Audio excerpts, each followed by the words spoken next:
everybody. It's the Rob from 106.1 Kiss FM. Here with my tag team partner in podcasting. Please welcome to the show, Jerry, the effing barber Valeri. Good morning, Jer. Good morning, Rob. Sorry again. We've been appled. We've been iPhoned. I appled my way in. That was the best from last week when you thought you were in and crystal clear. And although I couldn't prove it, I just knew something was amiss. And just reason number 37,000 that I don't like Apple. Oh, and yesterday it was absolutely perfect, exactly what we wanted. And then today, it won't let me in. And by the way, the reason that I've had to do things differently in here is because when I was using an Apple Mac to do the podcast, that's when we were getting all these echoes and weird sounds and disconnects that were unexplainable. And it just in my whole life, I've become Team Samsung. I won't need to harp on this, but that's the way of my life. So you get stuck looking at this face the whole podcast today. I wasn't, and I'm feeling pretty today, and I frustrated, but I'll start bringing my my laptop in and see if that helps us in any way, so I can stop using the phone. The phone worked forever, worked so well, but now it doesn't. Oh no. Crazy. Apple updated and they knew that people didn't want to actually join podcast calls, so that's the reason they gave. They're the worst. Just like they got rid of the phone jack. People don't want their phone, the headphone jack on their phone. That's what they told me. Oh my God, and that's why I won't upgrade to like a new phone, because I like the jack. Oh well, my Samsung's got one. Shut up. Apple thinks we all don't want it. I can't stand. I don't know. I just don't like it. I'm sorry. We can stop. We can get to wrestling. Well, let's get to wrestling. But can you reiterate your announcement from yesterday? You had a very big announcement yesterday for Evansville and the Evansville area. Oh yeah, SmackDown Live coming to the Ford Center in downtown Evansville, July 24th. It's a live TV show, SmackDown. On USA, everyone will be able to watch. And let me tell you, as someone who's been giving away tickets on the radio, this is a hot ticket item. People know how big this is. The big announcement. What do you mean? Yeah, I think so too. It's a TV taping. The big announcement. Guess what, Rob? I have a big announcement. What's your announcement? I'm coming. Are you coming? I'm coming. I've worked it out with you. I've just received the approval of my vacation request at work. The warden has cleared it. I'm coming. I'll have to check with my warden, but I can't imagine anything. I even mentioned it yesterday. Wait, you hadn't checked with the warden? You told me today, do it. You said, dude, do it. So I did it. Do it. You said do it, but you didn't check. Oh, Brittany will be pissed. No, it's going to be fine. I can't just show up. You got to clear it with her. Brittany loves you. I didn't know you already put the vacation in. I didn't know we were there. I was working on it today. I was trying to have it, so I had the announcement for today. What are the dates? This is awesome. I would come down early Sunday morning, and I would get there Sunday. And then I'd hang out with you on Monday, and then Tuesday, and we go to the show. And then Wednesday morning early, I'd just drive home. Huh. All right, then. I'd have to double check because we have there's new people in charge as far as getting you in on the show.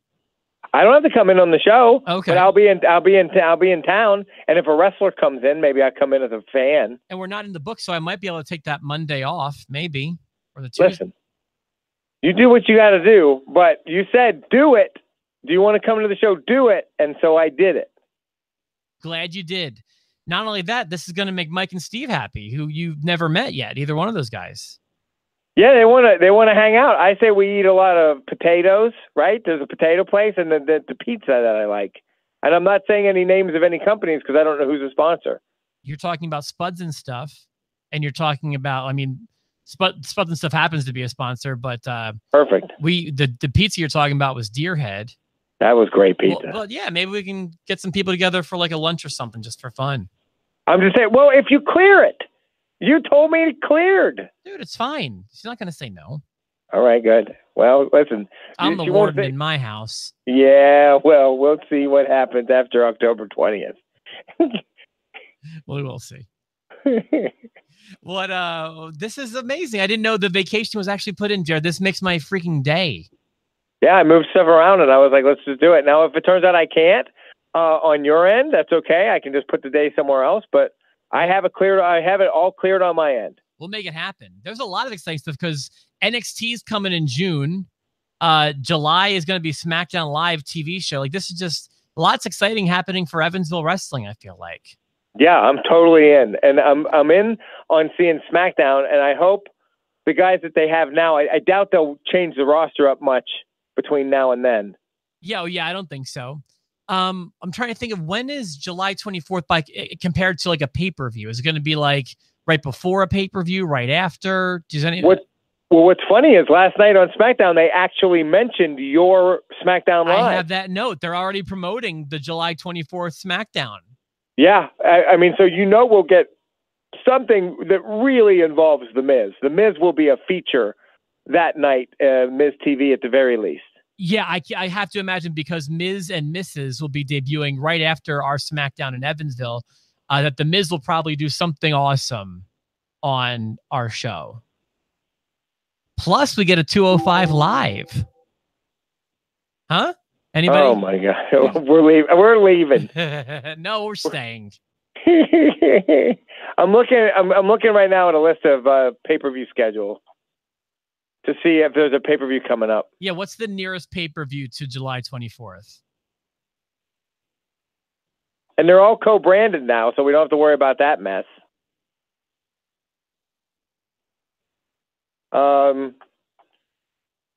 Boy, it'd be great if there was one that Sunday when you could watch it with me. So there isn't.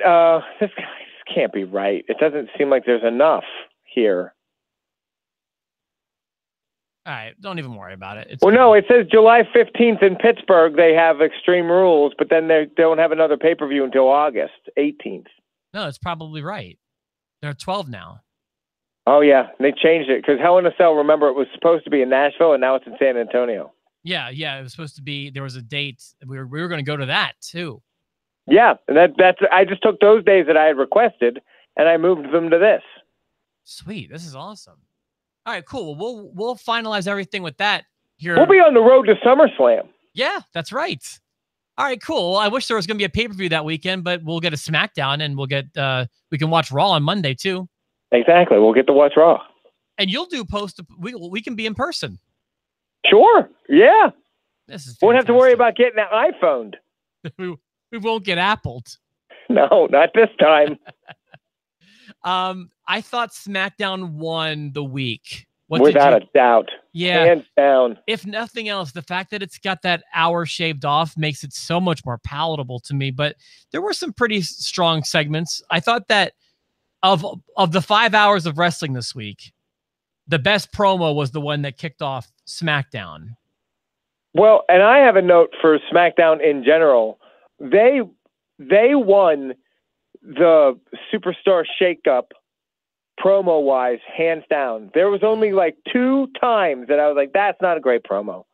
Everybody talked well last night. Everybody did their job well last night. It was a great SmackDown Live, I thought. And the first hour, there was so much going on, so much packed into that first hour. It was so good. I wouldn't call it great by any stretch. I would just call it okay. Greatest SmackDown Live. Oh, here we go. You thought last night was a great show? I did. I really enjoyed it. At one point, I was just like, boy, I love this show. Second hour, because I said it after the first hour. I was like, whoo, that was good. And it all started the right way. You're right. The New Day and Miz TV. The only bad part of that was Paige. Her timing is the worst. She's just the worst. She was just staring at the Miz, and he was looking at her like, you're supposed to say something now. This has got to stop. I hate this. She has no, like, it doesn't even make sense, like, storyline wise. Nothing about this makes sense to me. I hate it.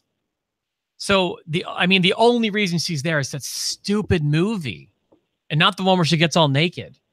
Not the good one. Not the one we actually want to talk about.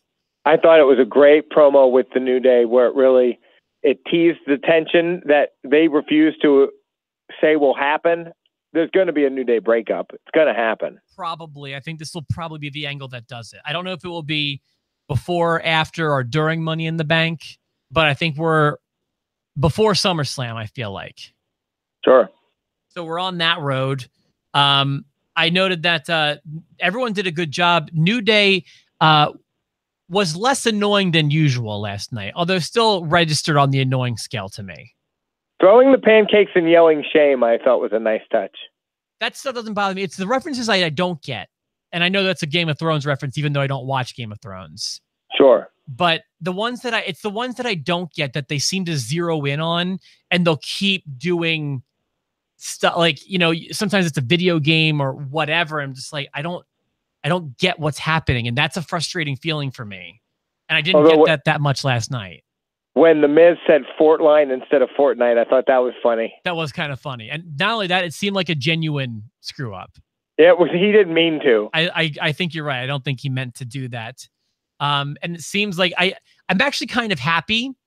I was like, I was upset when the segment ended and we did not know who was going to be representing New Day. But then I sat and thought about it, and I'm like, you know what? Let me wait. Make me wait a little bit. I'm okay with that. I can wait till the pay-per-view to find out. Absolutely. I was going to be annoyed if they told us we were going to get an answer there and we didn't. And then they told us we were going to get the stipulation for AJ Nakamura and we didn't. If they refused to pay anything off last night, I was going to be annoyed. Right. But they did. So we're good. We're still moving. Yeah. And to speak to that, do you care? Last man standing? What an awesome way to announce that it's a last man standing match. What a great way. What a creative way to tell us what the stipulation is. He's purified. Ha. I'm not going to tell you at all. And then I'm going to beat the living hell out of you. And then I'm going to count to 10. And then like when he was doing the 4, 5, I was like, it's a last man standing match. Yeah. What a great way to tell us, Nakamura. I love him as a heel. His promos, listen, he hasn't gotten better at speaking English, but his promos are more interesting. They're better. They're using them the right way. He's got this new energy about him. I absolutely love it. This is the Nakamura that I had heard about, I feel. And this is the Nakamura that gets me jazzed up when he comes out, that I'm excited to see. I'm excited to see bad guy Nakamura. And him and AJ, I think, I'm buckling up. I could be setting myself up for disappointment, but I'm buckling up for like a match of the year candidate. Well, okay. So you may have changed my mind on the first half of what you said. The second half I already was on board with. Like he's certainly excelling as a heel as opposed to a babyface on SmackDown in the main event. He really seems to fit better in a heel, which surprised me at first because he was really, it's simple to make him a babyface because everyone cheered him and they loved the entrance and all that stuff. But they tweaked the entrance a little bit. They retained what made it special and kind of updated it to be a bit more edgy. And yeah, but with the promos, what he's doing, you're right. His promos aren't really changing. The way he's delivering it, not really changing. It's just now that we want to dislike him, it fits better. I guess maybe it's that I don't care about the stipulation, last man standing. I don't know. I guess when I was done with the segment, I thought it was a little lame, but when you explained it, I guess it sounded better hearing you explain it than when I watched it, I guess. You kind of convinced me that maybe it was a good way to do it. Yeah, he really, he teased it. He told us what it was without telling us. And then he finally says last man standing match, but he didn't even need to. Because you got the feeling like that's what they're doing now. This is great. And it's the natural progression for this feud. They really slow burnt it. And I didn't appreciate it at first. I didn't like the nice guy versus nice guy leading into WrestleMania. That was awful. But then you get the payoff at WrestleMania where the heel turn nut shot. And then that's cool. But then it's like nut shot city. Everybody's hitting nuts to guts for too long. And now you have last man standing. It doesn't matter how they've taken the balls out of it. It's also worth mentioning that it seems like their matches keep getting better each time. Yeah. Greatest Rumble was better than WrestleMania. I thought that Backlash was better than Greatest Rumble, that match specifically. And that, well, I guess you're taking out the SmackDown matches, but yeah, they seem like their big matches are getting bigger and better every time. So and they've no finished us, or Dusty finished us so many times that we want a real ending, and I think we're going to get it at Money in the Bank. I also want to go on record, while I certainly get why people don't like it, I'm actually kind of okay with the nut shots right now because it's becoming the gimmick. It's not nut shots out of laziness. It's nut shots out of it being an angle. Yeah.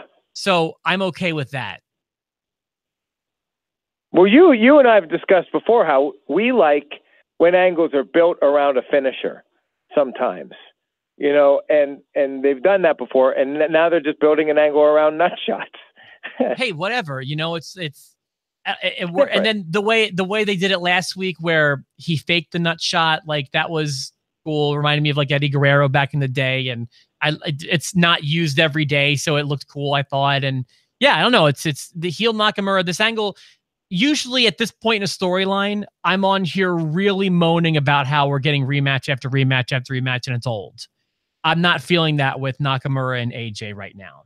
Not at all. And they put on a great promo against each other last night. And that's at that point, I'm just like, okay, so we've had an incredible promo and a great match to kick off. I was surprisingly pleased with Lana and Billie Kay. It was quick, and you know, the crowd got behind Lana, and I like seeing Billie Kay, and I really like seeing her and Peyton Royce. I love that. Yes. By the time AJ said, and then you get Andrade, who I love, and squashing some dude that I didn't catch his name. Okay, so the whole time they are referring to him as his opponent, just using the pronoun his opponent or whatever. And then there was a moment where Corey Graves gave the guy a name, and I had to rewind it 3 times. Brittany kept asking me why I was running. I'm like, I need to catch this guy's name. So this is the best I could come up with what Corey Graves named the jobber. Okay. Yahoo Prince is honestly the best I can come up with. If anyone wants to go back and try to decipher that better than me, I missed it. Go ahead. I watched the whole match, and I missed the whole, because I thought they never gave his name. Yeah, the best I could do was Yahoo Prince. So Yahoo Prince. We speak your name, Yahoo Prince. I hope that's his name. Only 5 fingers on that jobber. I know.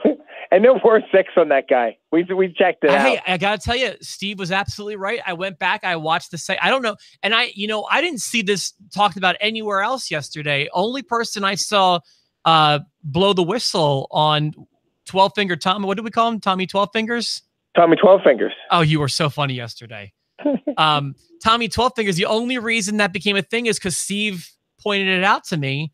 I don't know how anyone would have noticed that, but Steve did. I'm assuming he noticed it. I don't, because I haven't seen anyone else talking about it. And yeah, I went back. I double checked. I put, if you follow us on the Facebook page, facebook.com/post-to-post-podcast, you can see the pictures I took from my own TV that clearly illustrates Bobby Lashley has a 12-fingered sister. And shame on the world for criticizing them, the dudes, for dressing up in dresses and getting beat up. That's pro wrestling. Can we stop taking things so seriously? 2018. Who's doing that? Steve said that was happening too, or someone on the post show did. Michael saw it and Steve saw it. And yeah, I guess I didn't. Yeah, there was a little bit of heat there. What, right? So what are people upset about that? They did a drag, that the people dressed up like women. Is that really what they're mad about? Yeah, I guess. It was a Twitter thing. I didn't get too engaged with it. I just looked at it and I saw that 2 of the jobbers were defending themselves, which is a stupid move. Just let it go. While Tony 12 Fingers is just still nameless, remained quiet. Oh, the other 2 we have names on, but not Tommy 12 Fingers. Right. You know, I was listening to the Howard Stern show about a week or 2 ago, and they played a clip from Matt Groening, the creator of The Simpsons.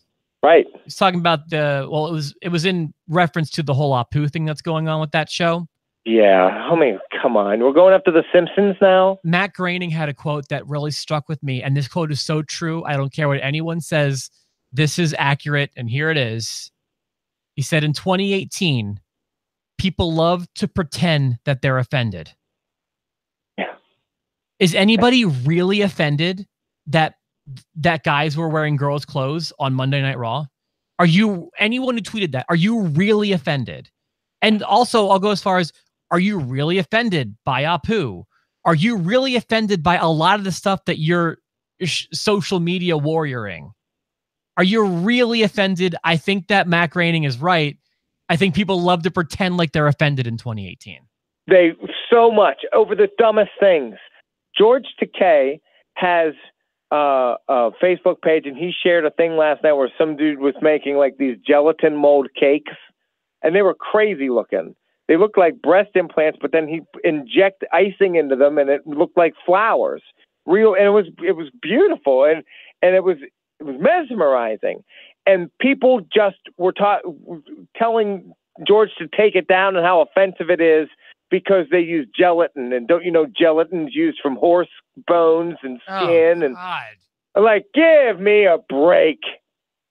So if you want to be like offended by like the Cosby stuff or the Harvey Weinstein stuff, or like the way women in Hollywood get treated, like those to me, that's fine. Those are real causes. Those are real things to be upset about. To be upset that some guys dressed up like girls on a wrestling show, that's stupid. That's a stupid thing to pretend to be offended by. You know when it started? You know what? I mean, it's been a long time coming, but you know when we turned the corner and everything became offensive and everyone started kowtowing to the people that are offended. It was somewhat recently. Like it's been the past 4 years. It was Caitlyn Jenner. It was Caitlyn Jenner because even if I say Bruce Jenner right now, people get triggered. Listen, when a former Olympian, the dude from the Kardashian show, starts wearing a dress and refers to himself as Caitlyn and becomes a woman, and nobody's allowed to make jokes about that. Comedians weren't able to make jokes without getting torn to shreds. Could you imagine that happening 10, 15 years ago? No. The jokes that would be allowed? There'd be so many jokes. Now you're not allowed to joke about it. When I was like, wow, we're not allowed to make any jokes about Caitlyn Jenner, then I guess we're done making jokes. There's a bar here in Evansville who went, they kind of got national attention. I'm sure you've heard of that Facebook group. I'll just call it F Jerry. Yes, yeah. They shared a picture from a local bar here in Evansville.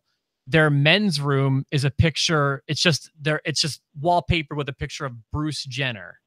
And then the women's room is the picture of Caitlyn Jenner. And that's funny to me. And the comments on it are just like, I'll never go here again. Like, do you really care? Do you really care? Like, I get that it's edgy, and I get that some people might get pissed off by it. Are you really offended by it, or are you pretending? And I'm with Mac Raining. I think you're pretending. That's I'm offended. I'm offended by that. I'm literally offended by how easily offended everybody is. It's offensive. You're absolutely right. I'm literally offended by it. So yeah, let's put the focus off of the fact that these guys were in dresses and put the focus back on the fact that one of those guys had 12 fingers. 12 fingers. 12 of them. We still don't know about his toes, and I'd like to know how many ding-dongs he had. How many phalanges does this man have? And we're worried about what kind of dress he's wearing. Oh, God bless it. We're on Facebook. I love this. If you want to follow us on Facebook, you got to click on post to post, click like. That's how you're going to see these. We're not going to be sharing them on our main pages really anymore. So you're going to see them on post to post. Thank you everyone who has liked it. There's been I've already been impressed with how many people have liked it. And thanks to everyone who shared it and gotten the word out. And this has always been like, listen, if people stop caring, the show's going to go away. I promise you. And because you guys are, actively helping with it, it makes our lives a lot easier. So thanks. We love doing it. I'm so excited for July 24th. What else to talk about? Let me see if I have any other notes from SmackDown. Well, I was just running down and that's the first hour. The first hour is amazing. Sure. That's a great first hour. Not and amazing, then but good. Then it starts. Well, qualify it. I'll qualify it. It was amazing for me for TV. It was amazing because SmackDown has sucked for a very long time, and that was a really good show. And in 1 hour they blew anything Raw did out of the water more than twice. And so that I'll meet you with. I can get with that. I mean, listen, the AJ Styles Shinsuke Nakamura was better than anything Raw did, and the Miz New Day stuff. I didn't love that as much as you did. I think I did. I loved it, and Raw and New Day and Miz was better than anything that Raw did. And the main event, I thought, with Samoa Joe on commentary, and then afterwards when Samoa Joe gets in the ring, gets in AJ's face or Daniel Bryan's face, and then he goes in the back and cuts a quick promo. That was better than anything Raw did. I mean, that was awesome. And that was the best match Jeff Hardy's had since he came back to the WWE. And Daniel Bryan with these fresh matchups. Holy smokes. If you can just make me forget that Naomi had a match and that the Usos and Luke Gallows and Carl Anderson were like not that great, it was awesome. Let me address first, I want to talk about the Naomi thing, and then I want to get to the main event. Naomi, the match was so bad. My girlfriend was pointing out to me a few things. She was like, Naomi looks tired, like she's not even trying. She's like, you can see them talking. Like, she's like, they're not even trying very hard. And I agree. I thought that match was abysmal. That's the first thing. That was, it was Naomi, and it was Sonya Deville. Yeah, Naomi's bad. Sonya's worse, and she's not your girlfriend. She's your fiance. You got to get that right. That's probably good advice. Yeah, I should probably work on that. What did I call her? My girlfriend? Yes, you did. Well, she's also my girlfriend. No, she's not. She's your fiance. You put a ring on it. Well, if she's listening, which she's not, she says she doesn't like when guys say fiance. If she's listening, she's pissed because I'm coming to your house and you haven't asked her yet. I'll make that happen. Don't worry. Okay. And then I wanted to move on to the main event, where I guess I had a different takeaway from that one too. So let me tell you where I was coming from on this main event. They were referring to this match as a dream match that had never happened before, and I agreed. This was a match that on paper I really wanted to see. Jeff Hardy versus Daniel Bryan, to my knowledge, has never happened, and it's two people that are so capable in the ring of delivering great performances that I made sure I put my phone down for this match. I told my fiance this is going to be really good. I'm really going to watch this. And I felt a little bit let down still. I still feel like I haven't gotten that Daniel Bryan match since his return. And I thought last night might have been it, and it wasn't. And then there was one other thing that really stuck out as a sore thumb to me. You know how I feel about qualifying matches. Well, I know. And this is a qualifier for a qualifier. This is a qualifying match to get into a qualifying match. Like, this is just painful to me. But they gave you something to latch onto, and the match was okay. But it wasn't Daniel Bryan versus Jeff Hardy to me. But it was good. It was still good, and it's got me excited for the main event next week. Daniel Bryan and Samoa Joe. I'm just surprised they're blowing all these Daniel Bryan matchups off. Well, I mean, when are we going to get the Daniel Bryan match?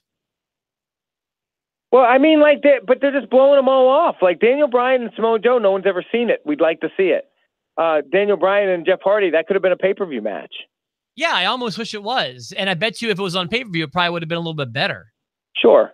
So yeah, I don't want, I mean, I don't, it sounds like you're describing it as okay. I mean, I can meet you with okay, but I can't get behind that was an awesome match. I enjoyed it. I enjoyed everything. I kept waiting for Big Cass to come out, and he never did, which I thought was also good. I think he's shoot hurt. I think he's really done.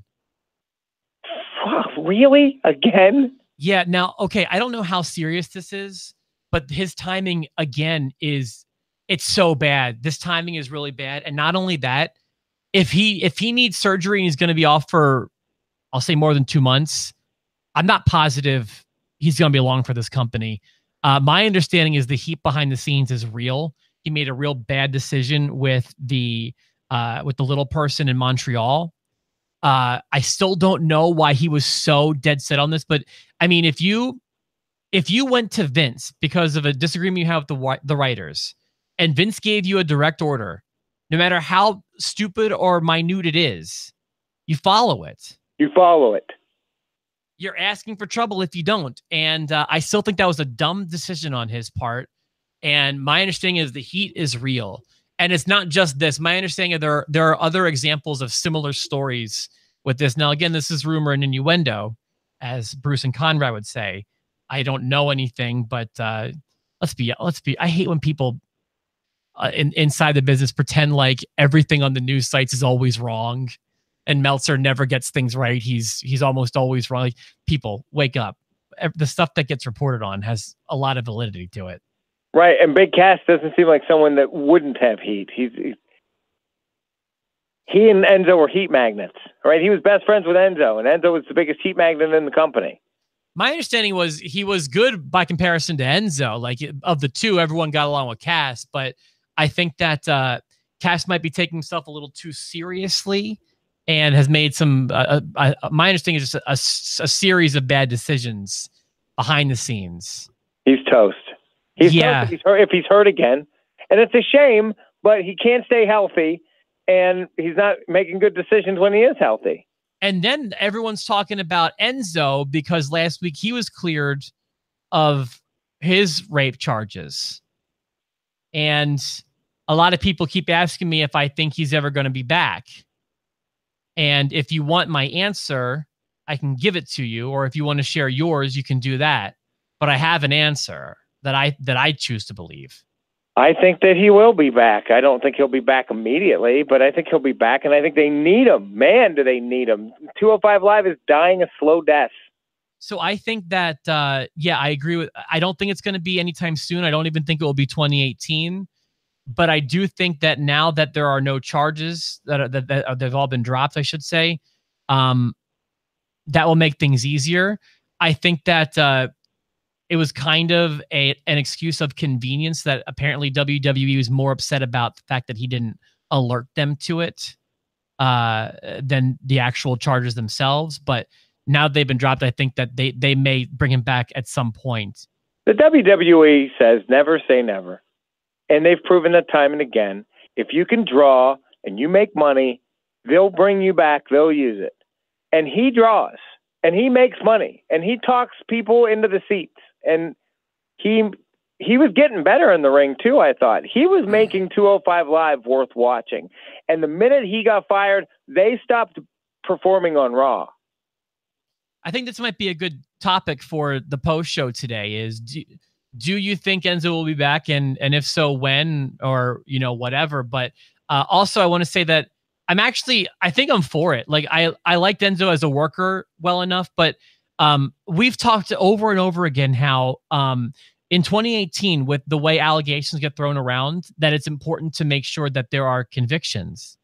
And this is a person who tried to convict Enzo. I don't know what happened, but she seemed, I don't want to say, I guess incredible is the word, but she seemed like she had a weird story that I don't know if it's true or not. No one besides the people involved know what's true and what isn't. But we need to make sure that we're condemning the right people, Yeah, and not just giving power to people just to frame and exploit and extort. And if something did happen, I hope that this, if nothing else, teaches Enzo a lesson in consent, because it seemed like something weird probably happened, but I don't exactly know where the line was drawn and what actually went down. No one does. But I'm not saying that Enzo is innocent. I'm just saying we have to, with the way allegations get thrown around and the way it affects people's careers, it's important that we condemn the wrong people. The right people. Right. Absolutely. And absolutely. And I want him back just because I think he's good on TV. Yeah. Plus, I mean, he's not guilty in the court of the law, so I don't see what the holdup would be. He'd be a great surprise. Yeah. So do you think that's a good topic for today? Is will Enzo be back? Yeah, will and should. Yeah. And when? If yes, when? And if no, why? Let us know what you think. Anything else you want to mention, or should I play the music, Jer? That's it. I think good. I think we're good. We have made our big announcements. We talked about SmackDown. We both agree that it was better than Raw.